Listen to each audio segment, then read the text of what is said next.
अस्सलाम वालेकुम जी, सत श्री अकाल। मैं नासिर ढिल्लों। सो अज एक बड़ी वड्डी न्यूज़, एक बड़ी वड्डी ये खबर तुहाडे तक पहुँचाउण जा रहे हैं कि 72 साल बाद 6वीं पातशाही का गुरुद्वारा जिहड़ा कि नौशहरा विरका मट्टू भाई के खारा साहब भी कहते उस पिंड दे विच वो अज खुल्लन जा रहा।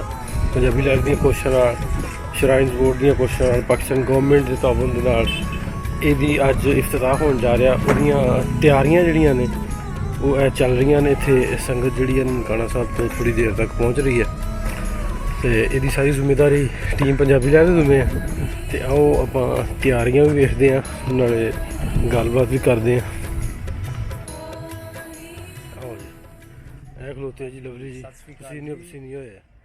ਲਵਲੀ ਜੀ, ਕੀ ਤਿਆਰੀਆਂ ਚੱਲ ਰਹੀਆਂ ਜੀ? बस जी अज जिस तरह सारे पता है कि गुरुद्वारा भाई के मट्टू की अज एक ओपनिंग सरमनी रखी गई सी, क्योंकि दुनिया के जिथे भी सिंह आबाद ने वो रोज़ाना अरदास करते हैं अपने गुरु के अगे कि जोड़े गुरताम विछड़ गए हैं, जोड़े 1947 वंड वेले एक बहुत बड़ा हिस्सा इतिहास का, सिख इतिहास का हिस्सा पाकिस्तान के हिस्से के आया और सिख आबादी ना होने कारण बहुत सारे गुरताम जोड़े ने उन्होंने सेवा शाम नहीं हो सकी। लेकिन पिछले कुछ अरसे तो पाकिस्तान की गौरमेंट भी और बाकी सिख संस्थावां भी इन्हां अस्थानां नूं बचाउण दा खूब यतन कर रही सी। मेरे आस्ते और पंजाबी लहर की टीम आस्ते बहुत माण वाली गल है कि अज तो जो 1.5 साल पहले असीं इत्थे आए, वीडियो कवरेज की और मैनूं सारी गुफ्तगू जिहड़े नासिर भाजी साडे नाल मौजूद ने नाल कीती सी वो अज भी याद है कि उस टाइम एक यतन किया इस गुरुद्वारे नूं बचावन का, काफ़ी मेहनत करनी पई, लगभग 1.5 साल की। लेकिन अज वो दिन, अज वो दिहाड़ी, अज वो शुभ समा जिहड़ा है वो आ गया है और थोड़ी ही देर तक ननकाना साहब दीयां सिख संगतां और काफ़ी लोग जोड़े ने वो आ जाएंगे और बाकायदा इत्थे पाठ होएगा, कीर्तन होएगा। 72 साल बाद इत्थे कीर्तन का प्रोग्राम किया गया है। मैं जिहड़े इत्थे वासी लोग ने भाई के मट्टू दे उन्हां दा बहुत धन्नवाद हाँ कि देखो मेरे इर्द गिर्द चारों तरफों बैठे हुए ने और लोगों की स्वागत का, उन्होंने वैलकम का जोड़ा है वैलकम करने वास्ते बिल्कुल तैयार ने। बहुत सारे वीरां ने अपने घरों साडे वास्ते लंगर बनाया, चाह पानी का इंतज़ाम किया और जी सिख संगतां आणगी उन्हां वास्ते इंतज़ाम किया। मैं इन्हां सारे वीरां का दिल दी अता गहराइयां नाल धन्नवाद करदा वां कि आओ नाले तुहानूं लैके चलदा वां गुरुद्वारा साहब के अंदर के दर्शन कराउण वास्ते।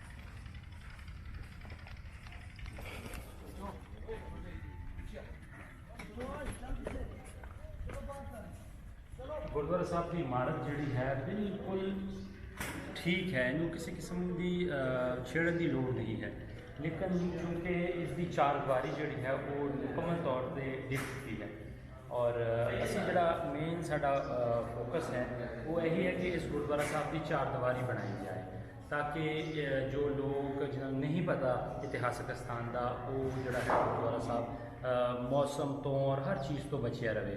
सो सिर्फ एक हिस्सा इस गुरुद्वारा साहब का थोड़ा जिहा डैमेज है, वो जोड़े ने बूटे वगैरह निकले ने जोड़े असी उन्होंने ठीक कर देंगे। बाकी जोड़ा है वो इस स्थान में बिल्कुल नहीं छड़िया जाएगा। कुछ साढ़े यार बेली दोस्तों ने फोन भी किया कि तुसी कितने टाह तो नहीं रहे, उन्होंने मैं दसदा चाहां कि इसकी कोई भी चीज़ नहीं गिराई जाएगी, बिल्कुल सिर्फ इसकी एक चारदीवारी की जी सेवा है वो करके इसनों सिख संगतां के हवाले कर दिया जाएगा। और उस तो बाद सब तो वड्डी गल कि जोड़े 550वें गुरपुरब के पाकिस्तान के यात्री आएंगे वो इस अस्थान की दर्शन कर सकेंगे। जो यात्री सच्चे सौदे जाएंगे तो सच्चे सौदे तो अद्धा घंटा दूर जोड़ा है स्थान मौजूद है और सारे जोड़े यात्री ने वो इत्थे आके भी मत्था टेक सकेंगे। ये उपर जड़ियाँ तख्तियाँ लगियाँ ने वो एक बहुत बड़ा इतिहास अपने आप में जी है छुपाए बैठे ने और मैनू इस चीज़ का बहुत खुशी भी है और अंदरों अंदरी जज्बात भी ने कि एक लंबे समय तो जी पंजाबी लहर की कोशिश सी वो अज जी है वो कामयाब हुई है। मेरे जिन्हें भी यार बेली सज्जन जिन्होंने सानू उत्साह किया, मैं सारिਆਂ ਦਾ बहुत धन्नवादी हाँ। नासिर ढिल्लों जी साडे नाल मौजूद ने, अपने जिन्हें भी स्रोते ने मैं उन्होंने दसदा जावां कि उन्होंने मैनू पूरा साथ दिता, पूरा उत्साह किया। कुछ समा पहले एक हवेली की खबर आई सी नारोवाल के कि वो हवेली ढा दी गई है, बहुत सारे लोगों ने गुरुद्वारा किया। मैं ना उन्होंने हवेली कह रहा ना गुरुद्वारा साहब कह रहा, लेकिन हकीकत साडा इतिहास है, सानू भी बचाने का यतन करना पैना क्योंकि पाकिस्तान दे विच सिखां की गिनती बहुत घट है, मतलब 10,000 अगर मैं कमां तो फिर भी मैं ज़्यादा कह रहा हूँ, गिनती इस तो भी थोड़ी है। सो गिनती के मुताबिक 47 की वंड तो बाद बहुत सारा हिस्सा लगभग 400 इतिहासक स्थान इत्थे रह गए। गुरु नानक देव जी के 125 स्थान के करीब स्थान पाकिस्तान के विच ने। सो इन्ना ज़्यादा अस्थानां नूं आबाद करना कोई मामूली गल नहीं है, एक टाइम लिमिट भी चाहिए है। इहदे नाल नाल बाहर के लोग जिहड़े ने उन्हां दा भी इहदे च अमल दखल जरूरी है। बाहर के लोगों को चाहिए है जिहड़े उत्थे गुरुद्वारे ने संस्थावां ने वो डायरैक्ट ATPB वालियां नूं या पंजाबी सिख संगत वालियां नूं उन्हां नूं कहण कि सानूं गुरुद्वारियां दी सेवा देण।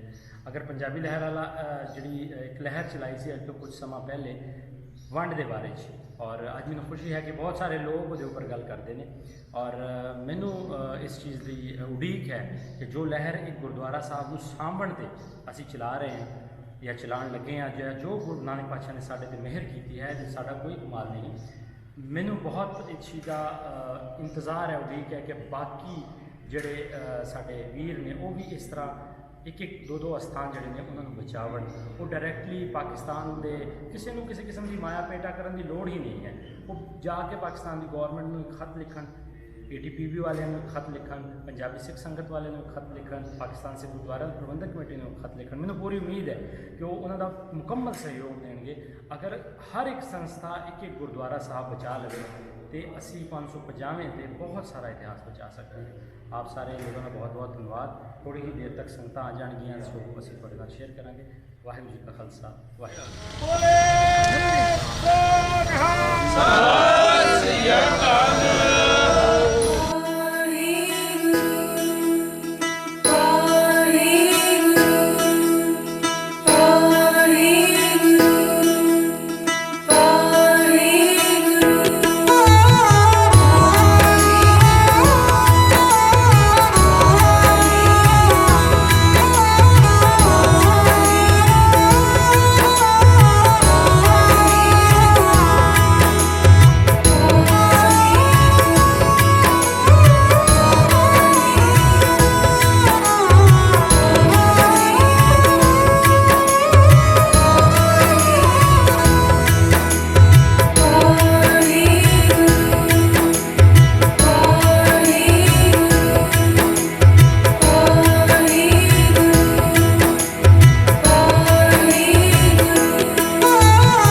वाहिगुरू जी का खालसा वाहिगुरू जी की फतेह।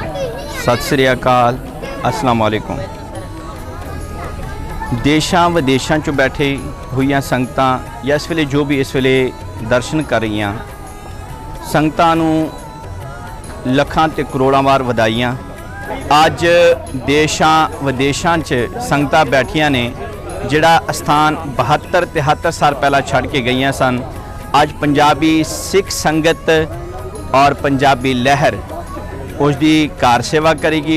अज असी गौरमेंट ऑफ पाकिस्तान दे बहुत ही धन्नवादी हाँ जिन्हां ने सानू सिख पंथ नू एक बहुत ही वड्डा तोहफा दिता कि जिहड़ा गुरधाम 72 साल तो वीरान पिया सी, कुछ ही महीनों दे विच साल डेढ़ साल दे विच इस अस्थान के उत्ते प्रकाश भी होएगा और इत्थे भी संगतां आण के जुड़न गियां, मत्था टेकण गियां। लोग कहते हैं कि अस्थानां दी पाकिस्तान दे विच यानी कि कम काज नहीं होंदे। ठीक है, सही है, लेकिन कोई आगे आवे तो सही। मैं इस चीज़ की कह सकदा कि 1996 तो जदों 92 तो जिहड़े जत्थे शुरू होए उहदे विच सब तो पहला सच्चा सौदा खुलिया, फिर करतारपुर साहिब, फिर अहमदाबाद गुरुद्वारा, फिर बाबी दे बेर साहिब, लाहौर विखे बेबे नानकी, ननकाना साहिब विखे गुरुद्वारा तंबू साहिब, गुरुद्वारा मालजी साहिब, गुरुद्वारा क्यारा साहिब, गुरुद्वारा बालीला साहिब, ये सारे अस्थान खुले उदों जदों मंग पई ते गौरमेंट ऑफ पाकिस्तान ने उन्हां दीयां मंगां पूरीआं कीतियां। प्यारी साध संगत जी, बिना मंग तो बिना मंगे तो कुछ भी नहीं मिलता है, सब कुछ मंग के ही मिलता है। अगर आप संगतां सानू देख रही हो, आप संगतां नू पता होए कि अस्थान किधरे है, तो आप संगतां नू बेनती है गौरमेंट ऑफ पाकिस्तान नू लैटर लिखो या अज दे सोशल मीडिया ते तुसी पाओ। गौरमेंट ऑफ पाकिस्तान तुहाडी फुल मदद करेगी और वह अस्थान के उत्ते चार दीवारियां या किसी भी चीज़ दियां जरूरतां ने वो तुहाडियां पूरियां करनगियां। सो इस वेले असी गौरमेंट ऑफ पाकिस्तान के शुक्रगुजार हाँ जिन्हां ने सानू इस गुरुद्वारे दे विच अज नाम सिमरन जी का और कीर्तन करने का मौका दिता। ATP बोर्ड, पाकिस्तान सिख गुरुद्वारा प्रबंध कमेटी और सारिया जिथे जिथे जथेबंदियां हैं, असी सारियां दी ही धन्नवादी हाँ, शुक्रगुजार हाँ। मोहम्मद जमान मटू गाँव मटू भाई के दा रहन वाला वां। मैं इन्हें सारे सिख बरादरी भाइयों भैनों बजुर्गों सारिਆਂ ਨੂੰ खुश आमदीद कहना वा। इत्थे साड़ी बड़ी दिली ख्वाहिश सी कि एक गुरुद्वारा जिहड़ा वे अपने इबादत गाह वे इन्हां दी सिख भाइयों दी ये आबाद होवे। असी जिन्ने जोगे हैं वा इंशाअल्लाह ताला पहले भी तकसीम तो पहला भी ये साडे सन, हुण भी ये साडे ने। असी अपने जिन्नी ज़्यादा तो ज़्यादा जानी माली इन्हां दी खिदमत कर सकने, इस इबादत गाह दी कर सकने, इंशाअल्लाह ताला करांगे। All that sangat which will come in that areas, we will also welcome from the core of our heart. We will welcome them and we will facilitate them everything, and we will also provide a complete protocol which belongs to here, and we are thankful to all these channels, and thank you so much. बहुत बहुत धन्यवाद जिन्हों ने इन्ना time कढ़िया साढ़े वास्ते आईयां। तुसी साढ़े वास्ते इसी तरह हो जिस तरह अज 6वें पातशाह इत्थे आप हाज़र होए होन। आप सब दा धन्यवाद। कोई भी धर्म उन्नी देर तक तरक्की नहीं कर सकता जितनी देर तक अपना इतिहास नहीं याद रखता। सो जो लहर, जो एक कोशिश पंजाबी सिख संगत, पंजाबी लहर होर जिन्ने माई भाई मिल के कर रहे हैं, उम्मीद है कि यह कोशिश जी है इतने तक नहीं रुकेगी और अगे होर भी गुरुद्वारा साहब आबाद होंगे। सो एक बार फिर आप सारिया संगतां दा जो इत्थे मुसलमान वीर आए ने उन्हां दा बहुत बहुत धन्यवाद। मेरे नाल एक मुसलमान वीर मेरे दोस्त आए ने नासिर ढिल्लों जी, उन्हां दा बहुत बहुत धन्यवाद। उन्होंने गुरुद्वारा साहब की सेवा वास्ते लाख रुपया भी सानू दिता है। सो आप सारिਆਂ ਦਾ बहुत बहुत एक बार धन्यवाद और गुरु महाराज बख्शिश करे, यह गुरुद्वारा आबाद होवे।